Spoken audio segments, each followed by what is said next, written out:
네, 챕터 6 세션 이제 이어서 진행하겠습니다. 네, 이제 들어가기 앞서서 이제 챕터 5에서는 실내 구간, 따라서 이게 맞는 정도의 더 신경을 쓰는 그런 챕터였다면 챕터 6는 이제 이 평균에 대해서 이것이 틀릴, 즉 아닐 확률에 더 신경을 쓰는 그런 챕터라고 간략하게 아시면 될 것 같습니다. 네, 이제 상당히 복잡하게 낙서가 되어 있는데 크게 신경 쓸 필요는 없으시고요. 이제 이런 가설은 주로 두 가지가 있다고 보시면 됩니다. 첫 번째는 null, 두 번째는 alternative요. null은 h0라고 표현되고 주로 포인트 에스티메이트로 사용되어서 주로 평균이 무엇이다 라는 가설을 세우는 것을 의미합니다. 주로 이제 가설이라는 것은 아니라고 생각하고 이것을 이제 검정하기 때문에 주로 이 H0는 저희가 기각하고 싶은 틀릴 거라고 생각하는 가설이라고 생각하시면 됩니다. 그리고 alternative는 이제 null H0가 아닌 모든 사건이라고 생각하시면 되고요. 자, 그럼 검정 통계량으로 넘어갈 텐데요. 검정 통계량도 복잡하게 생각할 필요는 없으시고 그냥 표준 편차를 나타낸 숫자라고 보시면 돼요. 그래서 이것이 표준 편차가 클 때는 당연히 H0가 편차가 크기 때문에 인벌리드라고 보시면 되고요. 이 표준 편차, 즉 검정 통계량이 작을 때는 H0가 매우 유효하다고 할 가능성이 높다라고 보시면 됩니다. 그 다음에 저희가 앞에 되게 빨리 넘어갔는데 되게 중요한 부분이 바로 이 p-value인데요. p-value는 이제 제가 좀 복잡하게 설명을 해서 이제 테스트 스태티스틱이 뭐 H0를 이렇게 서포트할 확률이라고 말씀드렸는데, 자 이제 알기 쉽게 저희가 직관적으로 설명드리겠습니다. 자, 저희가 보통 통계학에서 이제 이것이 평균을 A라고 가정한 그런 가설의 히스토그램을 그린 것이라고 봤을 때 이 신뢰 구간이 이렇게 95%라고 가정할게요. 그러면 신뢰 구간에서 벗어난 곳은 0.05인데 이것이 두 가지로 나눠지니까 0.025와 0.025가 되겠죠. 자, 그러면 여기서 이 샘플에서 표본을 하나 뽑았을 때 이 구간에서 있는 이 신뢰 구간에서 나온 것이 아니라 이 극단적인 구간에서 나올 확률, 그것이 바로 p-value입니다. 보통 이렇게 그 신뢰 구간이 아닌 곳에서 확률이 이렇게 데이터가 나왔을 때 두 가지 케이스가 있는데요. 바로 첫 번째는 이렇게 0.025, 5%라는 그것을 그런 극악의 확률을 뚫고 이런 데이터가 뽑혔던가, 아니면 애초에 H0가 아예 틀렸거나, 이런 두 가지라고 볼 수 있습니다. 그럴 때 이제 보통 통계학자들은 이렇게 두 번째 스탠스를 취하게 돼서 H0가 아예 틀렸다라고 기각하게 됩니다.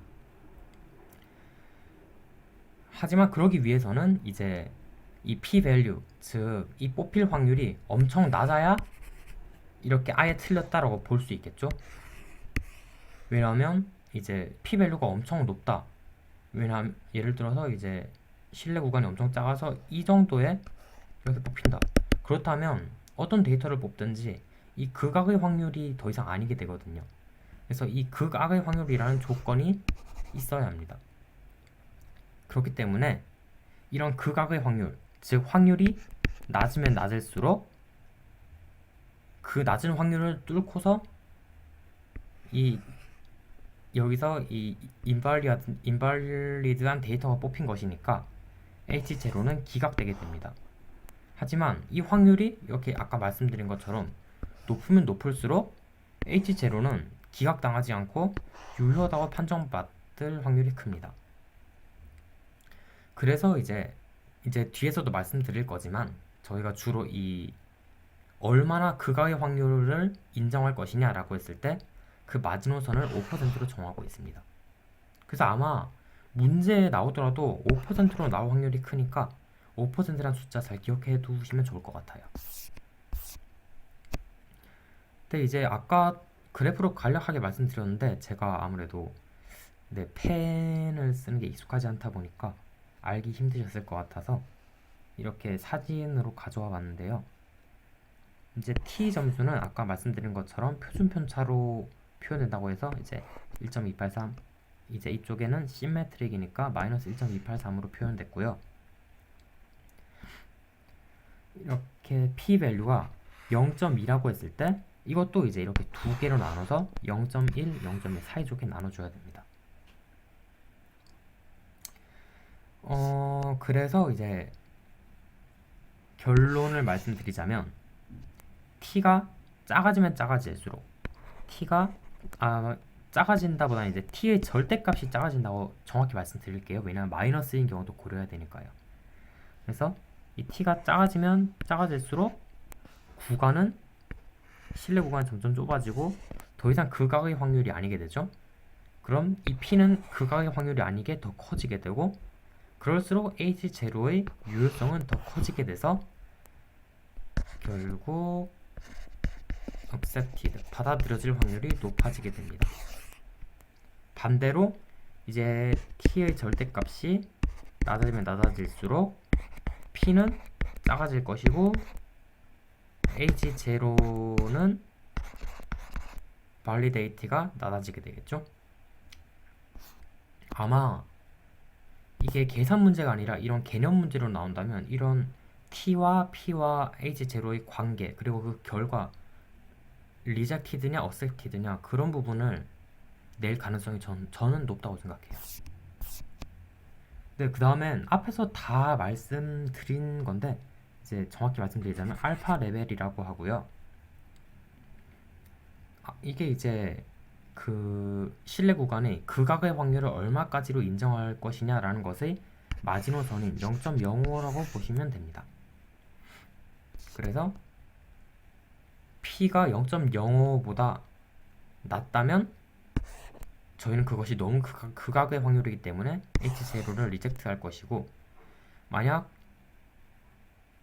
그것이 뽑혔는데 5%보다 높다고 하면 저희는 H0를 수용하겠죠. 네, 그 다음엔 이런 결정과 에러에 관한 것입니다.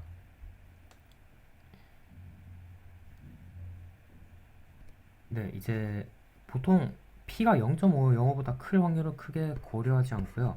저희는 이제 P가 0.05보다 작을 때 H0는 리젝트 되고 반대 그렇기 때문에 HA가 받아들여진다라고 보실 수 있습니다. 이렇게 결정을 할 때 이제 두 가지 에러가 나타나게 되는데요. 첫 번째 에러는 H0를 기각했으나 그것이 맞을 확률, 맞는 경우에 생기는 에러고 두 번째 에러는 H0를 받아들였지만 그것이 가짜일 확률입니다. 주로 이 H 타입 1 에러, 그러니까 H0를 기각했지만 그것이 맞을 확률이 알파 레벨과 같다고 생각해 주시면 돼요. 그리고 타입 2 에러가 발생할 확률이 높아질수록 타입 1 에러가 발생할 확률은 낮아집니다. 반대로 또한 그렇고요. 이건 당연한 거죠. 왜냐하면 H0가 기각당할 확률이 높아질수록 HA가 받아들여질 확률이 높아지는 거니까요. 그리고 당연한 말씀이지만 샘플이 많아질수록 그 에러는 더 낮아집니다. 왜냐하면 표준 편차가 n이 커지면 표준 편차가 낮아지고 그 말은 H0가 발리드하게 되기 때문입니다. 자, 그렇다면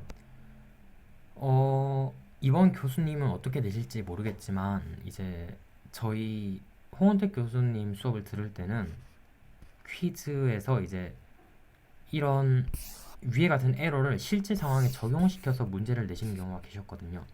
그래서 저는 이걸 이제 범죄 심판에 이렇게 비교해서 해볼 텐데요. 이제 H0가 이제 무죄일 확률, 그리고 HA가 유죄일 확률로 한번 해보겠습니다. 자, 그렇다면 타입 1 에러는 아까 말씀드린 것처럼 H0를 기각했지만 그것이 맞을 확률이죠. 그러니까 타입 1 에러는 H0를 기각, 이렇게 원래 그 무죄인 사람을 유죄로 판결한 경우입니다. 그 타입 2 에러는 유죄인 사람을 반대로 무죄로 이렇게 한 경우죠. 그래서 이제 저희가 아까 말씀드린 게 타입 1 에러는 알파 레벨 같다고 말씀드렸죠. 그래서 이렇게 무죄인 사람이 이렇게 사형당하거나 감옥에 갇힐 일을 피하기 위해서는 알파 레벨이 낮아져야 된다고 저희 말씀드릴 수 있겠습니다. 이제 뭐 여담으로 말씀드리자면 타입 1 에러, 그러니까 무죄인 사람을 유죄로 이렇게 판단하는 것을 한국법이 가장 지향하고 있습니다. 이제 이걸 뭐 한국말로 말씀드리자면 10명의 범인을 놓쳐도 한 사람의 무고한 사람을 만들지 말자라는 그런 말이 될 수 있겠고요.